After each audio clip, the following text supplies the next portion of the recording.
Archaeologists have been looking for evidence of early Homo sapiens on the wrong continent. For nearly half a century, the search for our species' origins has been funneled southward towards sub-Saharan Africa, as if human evolution followed a single arrow on a map. But when the archaeological and fossil records are laid side by side without narrative pre-commitment, a different picture emerges. Between 400,000 and 200,000 years ago, the most coherent package of advanced human behavior, distinctive technology, and sapiens-leaning anatomy does not appear south of the Sahara at all. It appears in the Levant and the adjacent eastern Mediterranean. This region was not a corridor for late African migrants. It was a long-lived human homeland. The key to recognizing this lies in a technological tradition that is both highly distinctive and geographically restricted, the Acheulo-Yabrudian cultural complex. Every secure Acheulo-Yabrudian site lies in the Levant or its immediate Mediterranean hinterland. There are no confirmed examples in sub-Saharan Africa. That absence is not trivial. Acheulo-Yabrudian technology is not a vague transitional phase.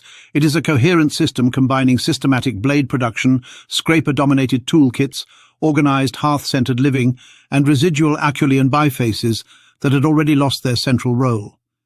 It represents a way of life, not just a set of tools. And it appears outside Africa hundreds of thousands of years before the supposed 60,000-year exit. Nowhere is this clearer than at Qesem Cave. Occupied roughly between 420,000 and 200,000 years ago, Qesem is one of the most behaviorally revealing sites of the Middle Pleistocene anywhere in the world. Its inhabitants produced blades routinely, rather than occasionally, organized their living space around a repeatedly used central hearth, processed carcasses selectively, and extracted fat in ways that imply delayed consumption and planning. This is not the archaeological signature of a marginal or experimental population. It is the signature of people who knew exactly where they lived, returned to the same place again and again, and structured their social life around fire and shared space. Importantly, Qesem does not stand alone. It belongs to a regional technological world that includes sites such as Qesem Cave, where deep stratigraphy preserves the transition from Acheulean to Acheulo-Yabrudian and onward into the Levantine Middle Paleolithic. At Qesem, there is no sign of abandonment, replacement, or cultural reset. The stone tools evolve locally, the people stay. This continuity matters because it anchors later developments in a long regional history rather than explaining them away as sudden arrivals from elsewhere. Fossil evidence reinforces this picture. The frontal bone from Qesem Cave, dated to roughly 300 to 250,000 years ago, has long been enigmatic, but is considered an early Homo sapiens by researchers who are not saddled with preconceived ideas. What it is not is convincingly Neanderthal. Its cranial architecture does not follow the European Neanderthal trajectory, and it fits far more comfortably within a Mediterranean Middle Pleistocene morphospace that includes early sapiens-leaning forms. Qesem does not look like a failed experiment. It looks like part of a population that belongs where it was found. That population becomes even clearer with the discovery of the maxilla from Qesem Cave, securely dated to around 180,000 years ago. Morphologically, the Qesem maxilla falls within the range of Homo sapiens. It is not ambiguous in the way Qesem has sometimes been portrayed. Crucially, Qesem does not appear in an archaeological vacuum. The cave preserves earlier occupation layers, and it sits within the same Mount Carmel landscape that includes Qesem and School. When Qesem is viewed in isolation, it can be described as an early out-of-Africa excursion. When viewed in context, it looks like a later expression of a sapiens-leaning population that had already been present in the Levant for well over 100,000 years. One of the strongest, yet least discussed, threads tying the Acheulo-Yabrudian world to later early modern humans is teeth. Unlike cranial vaults, teeth preserve well, resist remodeling, and record population history with remarkable fidelity. When the dental evidence from Qesem Cave, Qesem Cave, and Qesem Cave is examined together, it reveals a coherent Levantine dental pattern that aligns more with modern humans than any other species. Tantalizingly, Zutia shares resemblance to the North African Jebel Irhoud, the European Aragoman, and Maba from China.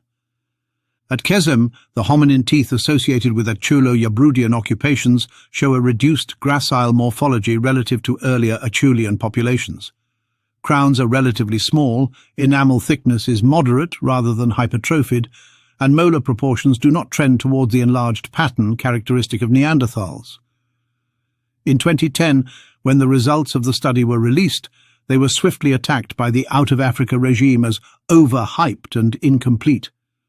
National Geographic even ran a hit piece against the scientists behind the study, but in 2015 the study was reaffirmed with additional evidence. Importantly, Qesem teeth lack the exaggerated posterior dental expansion that becomes typical in European Neanderthal lineages. Instead, they suggest a population already moving toward dietary efficiency, consistent with intensive meat processing, marrow and fat exploitation, and extensive cooking, exactly what the site's hearth-centered archaeology implies. The Mislia maxilla strengthens this signal. The dentition preserved in the maxilla aligns closely with early Homo sapiens dental proportions, relatively small molars, reduced alveolar robusticity, and crown shapes that fit comfortably within modern human variation rather than Neanderthal ranges. What matters here is not simply that Mislia looks modern, but that it does so without breaking from the earlier Levantine pattern. When Mislia teeth are compared to those from Qesem, the differences are incremental, not categorical. This is what evolutionary continuity looks like in dental tissue, gradual refinement rather than replacement. Zutia completes the triangle. Although fragmentary, the Zutia dental material and associated maxillary architecture point in the same direction. Tooth size and proportions again fall outside the Neanderthal trajectory and closer to the Qesem-Mislia pattern. There is no signal of the Neanderthal dental specializations that dominate Europe later, no dramatic enlargement of posterior teeth, no extreme taurodontism, no thickened enamel adapted to heavy anterior loading. Instead, Zutia fits as an earlier node in the same Levantine dental lineage. Taken together, these three sites show that the Acheulo-Yabrudian population was not dentally archaic. Its teeth already anticipate the conditions seen in later Qesem humans. This matters because dental traits are among the most conservative markers of population history. You can change tools quickly. You do not change molar proportions or enamel architecture without sustained biological continuity. This dental continuity also undercuts the idea that Qesem and Qesem represent intrusive African populations. If early modern humans arrived suddenly from sub-Saharan Africa around 120,000 years ago, we would expect their teeth to resemble African Middle Stone Age dentitions. They do not. Instead, Qesem teeth sit naturally downstream from the Qesem-Mislia-Zutia sequence. The simplest explanation is the correct one. Later, Levantine early modern humans inherited their dental pattern locally. In this light, teeth quietly say what skulls and stone tools already suggest more loudly. From roughly 400,000 years ago onward, the Levant hosted a population with its own biological trajectory, one that produced Acheulo-Yabrudian technology, organized life around fire, reduced and reshaped its dentition through cooking and food processing, and eventually expressed itself in the symbolic burials of Qesem and Qesem. This is not the dental signature of passers-by. It is the dental signature of people who belonged where they lived. This is where the Acheulo-Yabrudian connection becomes decisive. The technological world of Qesem, Tabun, and related sites never appears south of the Sahara. Sub-Saharan Africa moves from Acheulean hand-axe traditions to Middle Stone Age industries dominated by Levallois flakes and points, without passing through an Acheulo-Yabrudian phase. There are no African equivalents to the Amudian blade systems or Yabrudian scraper industries. If the Levantine record were simply an African export, we would expect to see its roots or its echoes back in Africa. We do not. The Acheulo-Yabrudian looks like a regional innovation tied to Mediterranean ecologies, long-term occupation, and stable population structure. Seen this way, the Levant between 400 and 200,000 years ago emerges as a core zone of human evolution, not a peripheral staging ground. It is here that we see early blade technology embedded in daily life. It is here that we see habitual fire used shaping social space. It is here that we see fossils that do not align neatly with either African archaic humans or European Neanderthals, but instead occupy a middle ground that makes sense only if Homo sapiens was already diversifying outside Africa. The transition to later sites, such as Qesem Cave and Qesem Cave, then becomes intelligible without invoking repeated failures or replacements. Qesem and Qesem, dated roughly between 130 and 90,000 years ago, are famous for their early modern human burials, use of red ochre, and the appearance of marine shells, used in ways that suggest symbolism. These behaviours are often presented as a sudden flowering carried into the Levant by migrants from Africa, but nothing about the preceding record requires such a leap. What Qesem and Qesem show is an intensification, not an invention. The hearth-centered living documented at Qesem provides the social framework within which ritualized burial could develop. Long-term site fidelity makes ancestral places meaningful. Planning depth and delayed consumption lay the groundwork for symbolic acts that extend beyond immediate survival. When bodies are buried deliberately and pigments are applied, they do not appear in a cultural vacuum. They appear in societies that already have stable social identities and a sense of continuity over generations. Anatomically, the Qesem and Qesem humans fit comfortably as descendants of the earlier Levantine population. Their variability has often been framed as evidence of mixture or instability, but variability is exactly what one expects from a long-standing regional population interacting with neighbours over tens of thousands of years. There is no morphological cliff separating Zutia and Mislia from Qesem and Qesem. There is a gradient. Once this continuity is recognized, the familiar phrase failed dispersals loses its explanatory power. A dispersal fails when a population disappears. The Levantine record shows persistence. From Acheulo-Yabrudian Qesem through Tabun's transitional layers, from Zutia's cranial fragments to Mislia's Sapiens maxilla, and onward to the symbolic landscapes of Qesem and Qesem, the thread is unbroken. People did not pass through this region once or twice.